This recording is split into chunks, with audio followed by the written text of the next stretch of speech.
మిత్రులందరికీ ప్రత్యేక జైవ్యంలో నేను రఘుకుమార్ శిఖరవల్లి మాలమహానాడు రాష్ట్ర కార్యదర్శి. అసలు 10-12 రోజుల నుంచి ఒక ముఖ్యమైన సబ్జెక్టు మీకు చెప్దాం అనుకుంటున్నాను. అదేంటంటే డాక్టర్ బిఆర్ అంబేద్కర్ కోనసీమ జిల్లా ముమ్మడివరం నియోజకవర్గం కాట్రకోన మండలం పల్లంకూరు బస్ స్టాండ్ దగ్గర మొన్న డాక్టర్ బిఆర్ అంబేద్కర్ గారి విగ్రహాన్ని ఏర్పాటు చేయడం జరిగింది. దానికి యశ్వంత్ గారు రావడం జరిగింది. వచ్చి ఓపెన్ చేశారు, అంతా బాగానే ఉంది. పోతే ఆ అంబేద్కర్ బొమ్మకి అక్కడ వేయడానికి ఒక స్టోరీ ఉంది. అది 2015 అప్పుడు టీడీపీ ప్రభుత్వం అక్టోబరు నెల అనుకుంటా, ఆ నెలలోని అక్కడ ఆ ప్లేస్లో అంబేద్కర్ గారి విగ్రహం పెట్టాలనే ఆలోచన నాకు వచ్చింది. దానికి కొంతమంది మిత్రులు సహకరించారు నాకు అక్కడ. ఎందుకంటే మనకు స్వతంత్రం వచ్చిన దగ్గర నుంచి కూడా ఆ బస్ స్టాండ్ దగ్గర అంబేద్కర్ గారి విగ్రహం లేకపోవడం మానసికంగా కృంగిపోయేవాడిని నేను. ప్రతి ఆటో స్టాండ్లో ప్రతి ఏరియాలో కూడా అంబేద్కర్ విగ్రహం ఉండేది. కానీ ఇక్కడ ఆటో స్టాండ్, ముఖ్యంగా ఆటో స్టాండ్, ఈ ఆటో స్టాండ్లో అంబేద్కర్ విగ్రహం లేకపోవడం నాకు చాలా బాధగా ఉండేది. ఈ విషయాన్ని చాలామందితో నేను ఆటో స్టాండ్లో చాలా మిత్రులు ఆటో డ్రైవర్లు అందరికీతో కూడా నేను చాలాసార్లు చర్చించాను. కానీ ఎవరు కూడా సహకరించలేదు నాకు. పోతే నాకు సహకరించింది బూసి బాబురావు గారు. అదేవిధంగా ఇంకా మిత్రులు ఉన్నారు. మరి ఈ పేర్లు చెప్తే వాళ్ళు వేరేలాగా ఫీల్ అవుతారేమో అని నేను పేర్లు చెప్పట్లేదు, దయచేసి ఏమనుకోకండి. నాకు మీరు బాగా సహకరించారు. ఈ సహకరించడం వల్ల అప్పుడే ఒక మంచి కార్యక్రమం మొదలుపెట్టాను నేను. అదేంటంటే గర్భిణీ స్త్రీలకి, వికలాంగులకి, అందులకి ఉచితం అనే ఒక ఆటో సర్వీస్ మొదలుపెట్టాను. ఆ రోజే పిఠాపురం నుంచి ఆటో కొనుక్కొచ్చాను, AP5 TC 9573. పిఠాపురం నుంచి ఆటో కొనుక్కొస్తూ ఏదో ఒక మంచి కార్యంతో మొదలు పెట్టాలి ఈ ఫ్రీ సర్వీస్ అని ఆ రోజు అంబేద్కర్ స్టాట్యూ అదే ఆటోలో వేసుకుని వచ్చేసాను. ఒక తోర, ఒక అంబేద్కర్ స్టాట్యూ ఆఫ్. ఈ రెండు చేసేసిన తర్వాత ఇంకా మన మిత్రులు చెప్పడం జరిగింది. అందరూ వచ్చారు. నైట్ ఇంకా విగ్రహం పెట్టేయడం జరిగింది. అప్పుడు టీడీపీ ప్రభుత్వం కదా. ఈ టీడీపీ ప్రభుత్వం మొత్తం అంతా కలిపి ఆ రోజు సాయంత్రం 5 గంటలకి నేను తెల్లవారుజామునే విగ్రహం పెట్టేశాం. ఆ రోజు సాయంత్రంకి 5 గంటల 6 గంటలకల్లా వీళ్ళందరూ మీటింగ్ పెట్టుకుని, కొంతమంది అయితే ఆ బొమ్మ పెట్టారు ఫుల్ బొమ్మ పెట్టాలని, కొంతమంది అయితే ఆ బొమ్మ బాగాలేదని, కొంతమంది అయితే రకరకాలుగా పెట్టింది ఆ బొమ్మే కదా, ఫుల్ బొమ్మ పెడితే బాగున్నాను, ఈ సెంటర్లో ఆ బొమ్మ ఉండకూడదు, ఫుల్ బొమ్మ పెట్టాలన్నారు. సర్లే, ఏదో నన్ను ఒప్పంతా ఇంకా నాకు పెట్టినప్పుడు నాకు ఎవరు సహకరించలేదు. సర్లే ఏదో పెట్టాడు, మనం పెట్టలేకపోయాం కదా, సర్లే రఘుకుమార్ పెట్టాడని ఎవరు కూడా మనకి సహకరించలేదు. ఆ విషయం అందరికీ తెలుసు. పోతే సాయంత్రం 5-6 గంటలకి ఈ టీడీపీ సర్పంచ్, అప్పుడు విశాఖపట్ల రాంబాబు గారు అనుకుంటా, ఈ సర్పంచ్ గారు వీళ్ళంతా కూడా ఒక తాటి మీదకి వచ్చి విగ్రహం ముసిగేయడం జరిగింది. ఆ బొమ్మకు ఉండకూడదు, ఫుల్ బొమ్మ పెట్టాలి, మేము ఫుల్ బొమ్మ పెడతాం, ఫుల్ బొమ్మ పెట్టినప్పుడు ఆ బొమ్మ తీస్తామని నాతో ఒప్పందం చేయించుకుని ఆ విగ్రహానికి ముసిగేయడం జరిగింది. ఈ విషయం అందరికీ తెలుసు. 2015 నుంచి 15 అంతా వెళ్ళిపోయింది. తర్వాత 19లో జగన్మోహన్ రెడ్డి గారు వచ్చారు, వైసీపీ ప్రభుత్వం వచ్చింది. అక్కడికి 10 సంవత్సరాలు తర్వాత మళ్ళీ టీడీపీ ప్రభుత్వం వచ్చింది.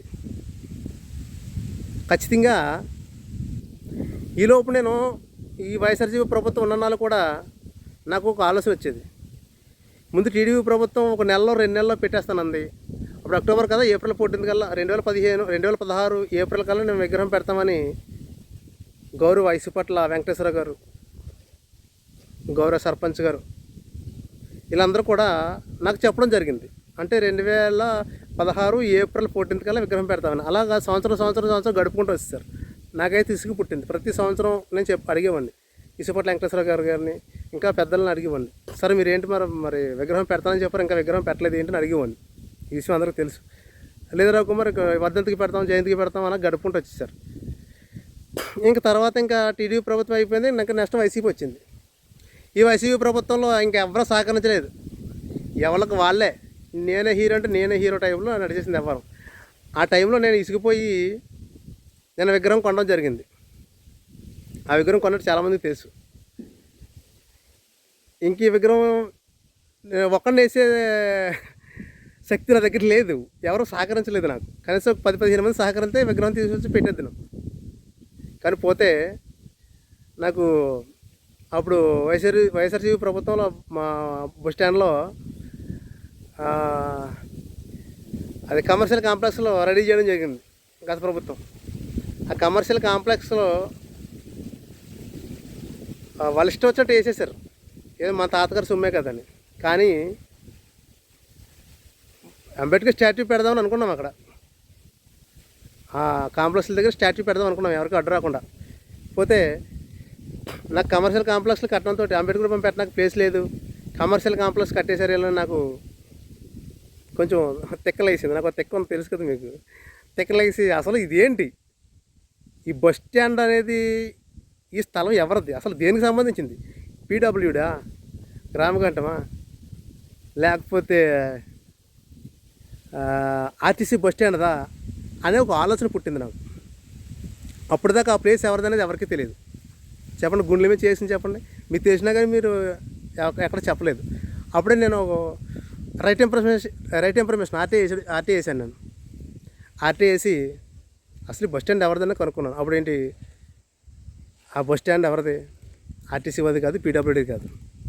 ఆ ఆర్టీసీ బస్ స్టాండ్ ఎదురుకుండా ముత్యాలమ్మ తల్లి గుడి ఉంది కదా, ఆ గుడికి ధర్మకర్తలు ఇద్దరు ధర్మం చేశారు. ఆ స్థలాన్ని, సొంత స్థలాన్ని ఆ గుడికి ధర్మకర్తలు దానం చేశారు. అది ముత్యాలమ్మ గుడికి సంబంధించిన ప్లేస్. అది ఆర్టీఐలో అలా వచ్చింది. ఓకే, ఈ విషయాన్ని నేను అందరికీ తెలియజేశాను. అంటే నాకు తెలిసిన విషయాన్ని నలుగురికి తెలియాలనుకునే తత్వం ఉన్నది. అప్పుడు అన్న ఇది ఆర్టీసీ బస్ స్టాండ్ కాదు, ముత్యాలమ్మ తల్లి దేవస్థానంది, ఈ గుడిది అని నేను చెప్పడం జరిగింది. దీన్ని బట్టి కొంతమంది ప్రబుధులు ఆర్టీ మనకు వచ్చిన సమాధానాన్ని బట్టి ఆ కమర్షియల్ కాంప్లెక్స్ల మీద హైకోర్టులో కేసు వేశారు. అది స్టేయింగ్ ఆర్డర్. ఇప్పుడు ఎలాగ ఉన్నాయి. ఆ సబ్జెక్ట్ ఎందుకు చెప్పారంటే, అంబేద్కర్ బొమ్మ పెడదామన్న టైంలో ఆ కమర్షియల్ కాంప్లెక్స్ కట్టడం వల్ల నాకు కాలిందనమాట. అప్పుడు ఈ విధంగా అది కమర్షియల్ కాంప్లెక్స్ ఆగిపోయింది. గత 2 ఇయర్స్ నుంచి కూడా 2-3 ఇయర్స్ నుంచి కూడా చాలా ట్రై చేశాను వేద్దామని. బొమ్మ అంటే కొనిపెట్టేసాను అందరికీ చాలామంది తెలుసు. కానీ వేయడానికి ఎవరు సహకరించలేదు. నేను వస్తున్నాను అన్నారు. కానీ ఎవరు రారా వెళ్ళి వేసేద్దాం తెచ్చేద్దాం అని ఎవరు అనలేదు. ఎందుకంటే ఒక విగ్రహాన్ని ఒక 10 అడుగుల విగ్రహాన్ని మనం తీసుకురావాలంటే జనం ఖచ్చితంగా 15-20 మంది ఉండాలి. దాన్ని లేపనా కూడా ఎవరు సహకరించలేదు. కానీ చాలాసార్లు కూడా లాస్ట్ ఇయర్ అనుకుంటా, లాస్ట్ ఇయర్ నేను సలాది బాబ్జీ గారికి ఫోన్ చేశాను డైరెక్ట్గా. సరే ఏంటి పరిస్థితి, మేము విగ్రహం పెట్టుకోవాలనుకుంటున్నాం, మరి ఆ స్పాన్ ఎలాగా ఆగిపోయింది కదా, అదే కమర్షియల్ కాంప్లెక్స్లో ఒక స్పాన్ ఇవ్వండి నాకు, అంటే ఒక రూమ్, ఒక షట్టర్ లాంటిది ఇవ్వండి, దాంట్లో మేము విగ్రహం పెట్టేసుకుంటాను, లేదా ఆ గ్రౌండ్లో పెట్టేస్తాను అన్నాను సలాది బాబ్జీ గారికి ఫోన్ చేసి అడగండి. సరే రవి మాట్లాడదాం, అది నేను మాట్లాడతాను అది ఇది అన్నారు. తర్వాత 2-3కి చెప్పాను నేను ఆగలేనికి వేసేస్తానని. కానీ ఇదే విషయాన్ని వాళ్ళ దృష్టిలో పెట్టుకున్నారు. ఏమో రవికుమార్ గ్రౌండ్లోకి వేసేస్తే ఇబ్బంది అవుద్ది, మళ్ళీ దాన్ని ఏం చేయలేం కదా విగ్రహాన్ని అని దాన్ని ఏదో విధంగా కింద మీద పడి వాళ్ళ పడి ఏదో విధంగా ఈరోజు ఈ విగ్రహాన్ని ఏర్పాటు చేశారు. నేను చాలా హ్యాపీగా ఫీల్ అయ్యాను. ఎందుకంటే ఎవరైనా కార్యక్రమం చేయాలనుకుంటే ఎవడైతే ఏంటి, కార్యక్రమం జరిగిందా లేదా అంతే. విగ్రహాన్ని నేను ఇవ్వాలనుకున్నాను, ప్లస్ 24 గ్రామాలలో వేయాలనుకున్నారు, ఎవరు వేయలేకపోయారు. వాళ్ళు వేసినోడే గొప్ప. అదేవిధంగా ఈరోజు గబ్బర్ సింగ్ గారు ఎదరికొచ్చి అక్కడ విగ్రహం వేయడం నేను చాలా హ్యాపీగా ఫీల్ అవుతున్నాను. ఎందుకంటే ఎప్పుడు కూడా అంబేద్కర్ అందరవాడు. ఈ గబ్బర్ సింగ్ గారి సిద్ధాంతాలు నాకు చాలా నచ్చుతాయి వ్యక్తిగతంగా. పార్టీ గురించి పక్కన పెట్టండి, I don't care, A party అయినా డోంట్ కేర్, పార్టీని లెక్క చేయను నేను. కానీ గబ్బర్ సింగ్ గారి కొన్ని సిద్ధాంతాలు నాకు నచ్చుతాయి అని ఆయన చేసిన ఉపకారం ఈరోజు అక్కడ విగ్రహం పెట్టడం నాకు చాలా హ్యాపీగా ఉంది, చాలా సంతోషంగా ఉంది. ఎందుకంటే మనం చేయలేని పని ఎదుటి వాళ్ళు చేశారంటే చాలా సంతోషపడాలి. అంతేగాని మనం చేయలేదు, అవతలోడు చేసేసాడు, ఆడికి ఎంత ధైర్యం, ఎన్ని గుండెలు, అవి ఈ మాటలు వద్దు. చాలా నేను విన్నాను, వాళ్ళు వేయడం ఏంటి, వీళ్ళు వేయడం ఏంటి, మనం వేసుకోలేమా, అది ఇది ఏం వేశారు. 15 సంవత్సరాల నుంచి ఏం పీకారు? కంచు విగ్రహం వేస్తామన్నారు, అయ్యి అన్నారు, ఇవి అన్నారు, డబ్బులు వసూలు చేశారు, ఏం పీకారు? ఏం పీకలేదు. బరిలోకి రావడం కాదు, బరిలో యుద్ధం చేసేవాడు గొప్ప.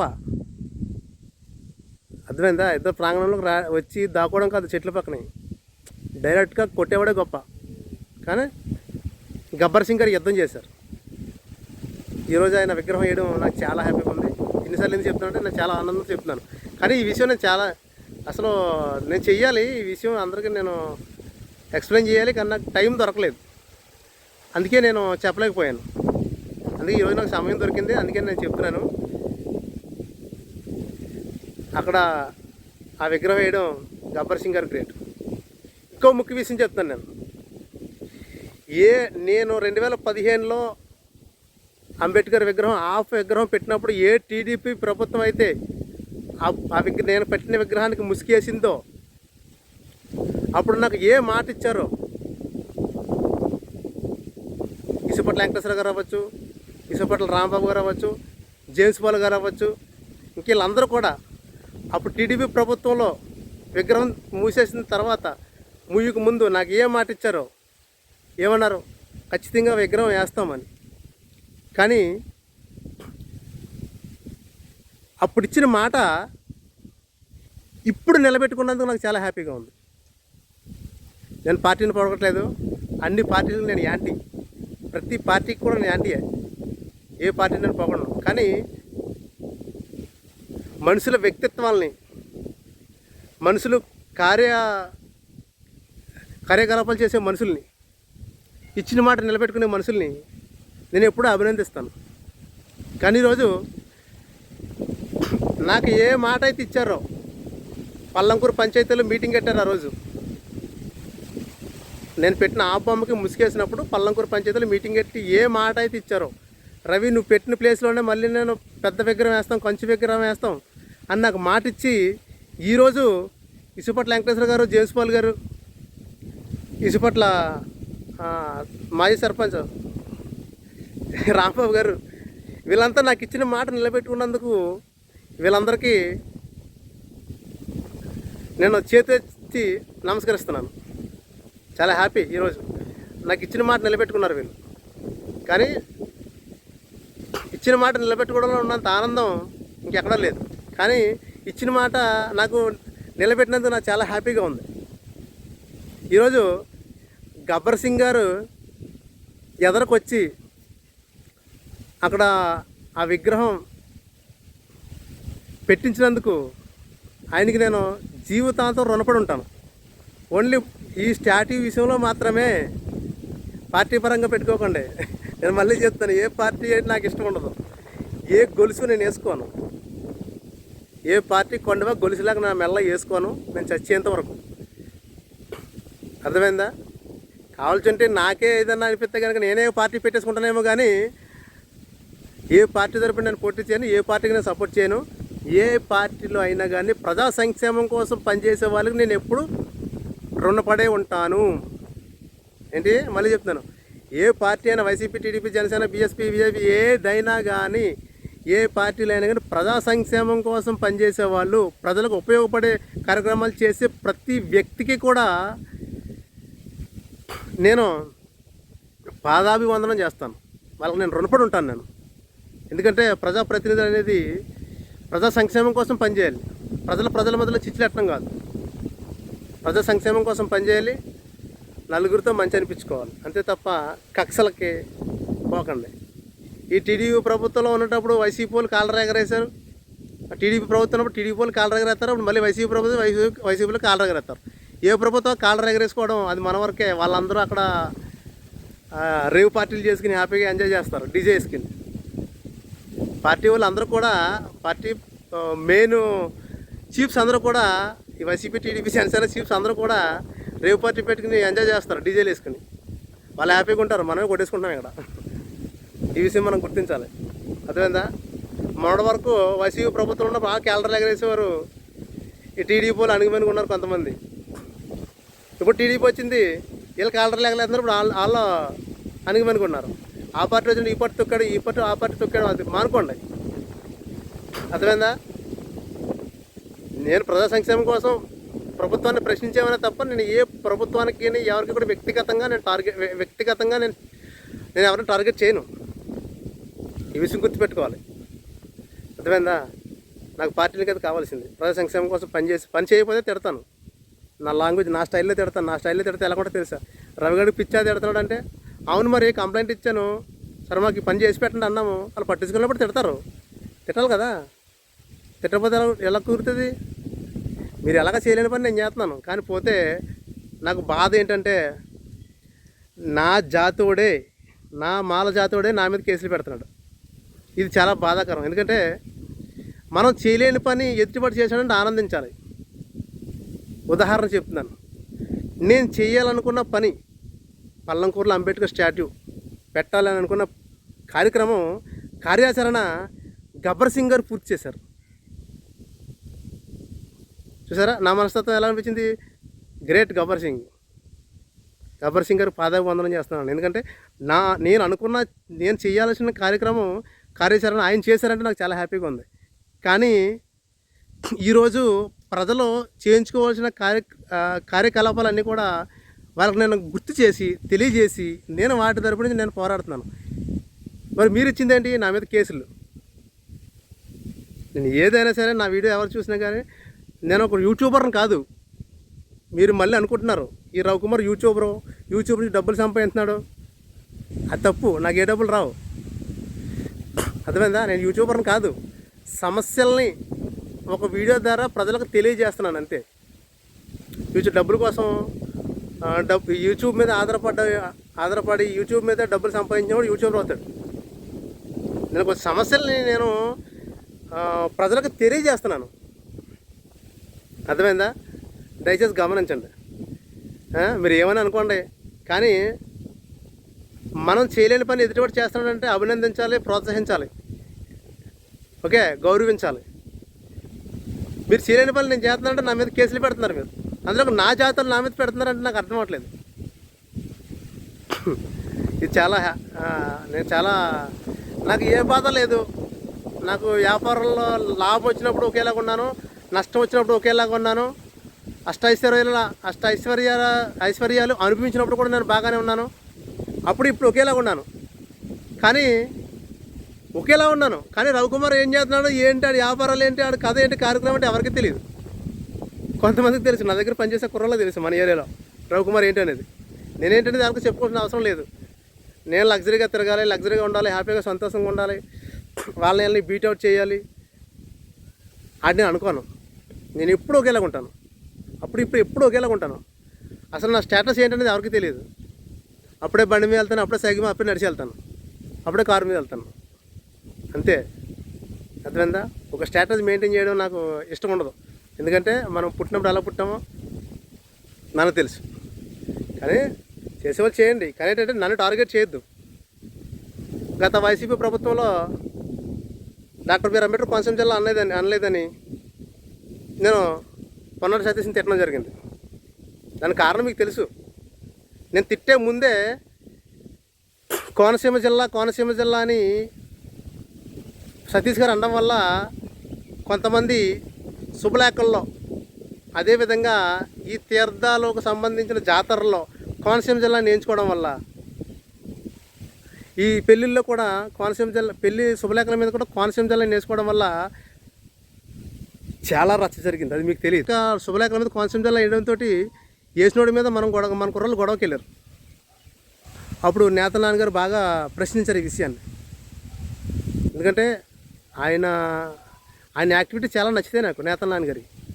పార్టీ పరంగా చూడొద్దు, నేను పార్టీ పరంగా కాదు, వ్యక్తిగతంగా నేను మాట్లాడతాను. ఆయన యాక్టివిటీస్ నాకు చాలా బాగుంటాయి. ఆయన ఎప్పుడు కూడా ఏం మాట్లాడినా కానీ సబ్జెక్ట్ మాట్లాడతాడు అవునా. మరి అప్పుడు శుభలేఖల మీద కోనసీమ జిల్లా ఏంటంటే ఆయన కాలింది.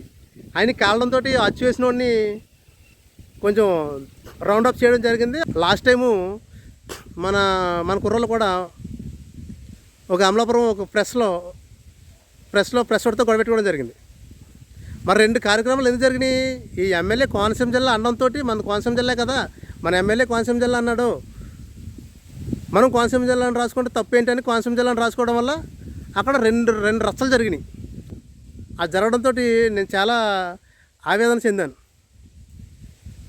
ఆ ఊపిలో మళ్ళీ నాకు ఒక మీడియాలో ఈయన కోనసీమ జిల్లా అనడం జరిగింది.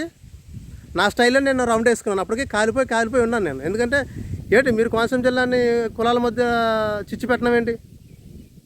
ఆ తరుణంలో నేను ఆయన రౌండ్ వేయడం జరిగింది. దాని విషయంలో ఆయనకి రౌండ్ అయితే మా కాటన్కోటలో నా దళిత సోదరుడు, నా మాల సోదరుడు ఆయన మనోబలం దెబ్బతిన్నాయని ఆయన కేసు పెట్టాడు నా మీద. దానివల్ల రాజమండ్రి సెంట్రల్ జైల్లో 12 రోజులు ఉన్నాను నేను మర్డర్ చేసి, మానవంగా చేసి, అంగవిద్రోహ చర్యలు చేసి వెళ్ళలేదు నేను. నా ఆవేదన ఆ విధంగా నేను ఆపుకోలేకపోయాను, ఉద్రిక్తత. మరి ఆయన తిడితే నా మాల సోదరుడికి మనోబలం దెబ్బతిని ఆయన కేసు పెట్టాడు. ఓకే, అది అయిపోయింది. ఆ కేసు ఏదే విధంగా అయిపోయింది అనుకో. ఇప్పుడు కుండలేశ్వరం రేవు దగ్గర సగం రోడ్డు చీలిపోయింది. దాని గురించి నేను ఆల్రెడీ సంవత్సరం నుంచి రౌండ్లు ఎత్తానే ఉన్నాను, కంప్లైంట్లు ఇస్తానే ఉన్నాను. కానీ అప్పటికి 7 నెలలు అయిందనుకుంటా నేను వీడియో చేసినప్పటికి. దాని గురించి చేశాను. 7 నెలల నుంచి పనుడమైతే పని చేయదు, పనుకుమాలోడు కాబట్టి నువ్వు పని చేయట్లేదని పనుకుమాలోడు అన్నందుకంటే నా మాల సోదరులకి 3కి తెలుసు కదా మీకు, నా మాల సోదరులు 3కి కూడా మనోబలాలు దెబ్బతిన్నాయంటే వాళ్ళ మళ్ళీ నా మీద కేసు వేశారు. అంటే నా మీద కేసు వేసేద్దాము ఓన్లీ మాలోడికే ఉంది, మిగిలిన వాళ్ళకి లేదనమాట. అంటే నేను ప్రజా సంక్షేమం కోసం పనిచేస్తాను, కులాల గురించి ఎప్పుడు పనిచేయను. కానీ ఇప్పుడు కులాల గురించి ఎందుకు చెప్తున్నానంటే నా మనసులో బాధ అలా ఉంది. ఇలా నేను మాట్లాడతాను, ఫస్ట్ రిక్వెస్ట్ చేస్తాను ఫస్ట్, తర్వాత ఇంకా దండయాత్రే. ఇలాగ ఉంటుంది మనతో స్టైల్. ఈ విధంగా నేను మాట్లాడడం వల్ల వీళ్ళకి మనోబలం దెబ్బతే వీళ్ళకి వేసేసారు. వేసిన కేసులు ఎన్నాళ్ళు నిలబడతాయి చెప్పండి కేసులు. దీనివల్ల ఏంటి, రేపు నా మొఖం నువ్వు చూసుకోవాలి, నీ మొఖం నేను చూసుకోవాలి. నువ్వు నా మొఖం చూడగలవా? చూడు, కేసు పెట్టిన 3 నా మొఖం చూస్తున్నారా? నేను కనపడేటప్పటికి హాయ్ బావా అనేవారు, హాయ్ అని చేతులు ఎత్తేవారు. ఈరోజు తల దించుకుంటున్నారు. కారణం, తప్పు ఎవరు చేశారు? నేను చేశాను, వాళ్ళు చేశారా? నేను డైరెక్ట్గా ముఖం చూస్తున్నాను, వాళ్ళ ముఖం, వాళ్ళు నా ముఖం చూడలేకపోతున్నారు. అర్థం ఏంటి చెప్పండి? ప్రత్యేకంగా నా మాల సోదరులే నాకు టార్గెటా? మాల సోదరులకే నేను టార్గెటా అని నేను చాలా బాధపడతాను. మరి ఎందుకు నా కులం వల్ల నా మీద కేసులు పెడతారు, మిగిలిన కులం నా మీద కేసు పెట్టలేదు. మరి పోతే టాపిక్ మళ్ళీ అలా వెళ్ళిపోయింది. దీన్ని మళ్ళీ ఇలా తీసుకుని వచ్చేద్దాం. కానీ ఏది ఏమైనా కానీ నాకు 2015లో టీడీపీ ప్రభుత్వం మాట ఇచ్చింది, అంబేద్కర్ విగ్రహం వేస్తానని. ఈరోజు చేసింది. ఆ టీడీపీ నాయకులందరికీ కూడా నా ప్రత్యేక జైభీములు. ఈ విధంగా నేను అనుకున్న కార్యాచరణ గబ్బర్ సింగ్ గారు నెరవేర్చడంతో ఆయనకి ఎప్పుడు జీవితాంతం నేను రుణపడి ఉంటాను. గబ్బర్ సింగ్ నేను రుణపడి ఉంటాను. ఓకే, దీన్ని బట్టి అర్థమైంది. గబ్బర్ సింగ్ గారు అక్కడ విగ్రహం వేయడం వల్ల అంబేద్కర్ అందరివాడని నిరూపించాడు. ఆయన అంబేద్కర్ అందరివాడని నిరూపించారు. ఓకే, ఆయనకి నా శతకోటి నమస్కారాలు గబ్బర్ సింగ్ గారికి.